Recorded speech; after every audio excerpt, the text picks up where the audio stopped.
বাড়িঘর প্রিয়জন হারানো দারফুরবাসীর জীবন এখনো থমকে আছে সহিংসতার ছায়ায়। একদিকে সুদানের মানুষ যখন শান্তির অপেক্ষায় তাকিয়ে আছে বিশ্বমহলের দিকে, তখন সীমান্তে আরএসএফকে অস্ত্র ও অর্থ সহায়তা দিয়ে যাচ্ছে সংযুক্ত আরব আমিরাত। যুক্তরাজ্যের দ্য সানডে টাইমসের তদন্তে এ সম্পৃক্ততা উঠে এসেছে। আন্তর্জাতিক আইন লঙ্ঘন করে আরএসএফকে অস্ত্র ও অর্থ সহায়তা দিচ্ছে দেশটি, যদিও বারবার এ অভিযোগ অস্বীকার করে আসছে তারা।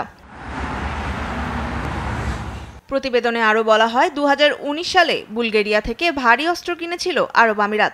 উত্তর দারফুরের একটি প্রত্যন্ত চেকপয়েন্ট থেকে আটক করা হয় সেগুলো, যা আন্তর্জাতিক অস্ত্র রপ্তানি নীতির স্পষ্ট লঙ্ঘন। জাতিসংঘের বিশেষজ্ঞ দল আরও জানায়, মধ্য আফ্রিকার দেশ চাদ, লিবিয়া ও উগান্ডা হয়ে একাধিকবার মানবিক সহায়তার নামে অস্ত্র সরবরাহ করা হয়েছে আরএসএফকে।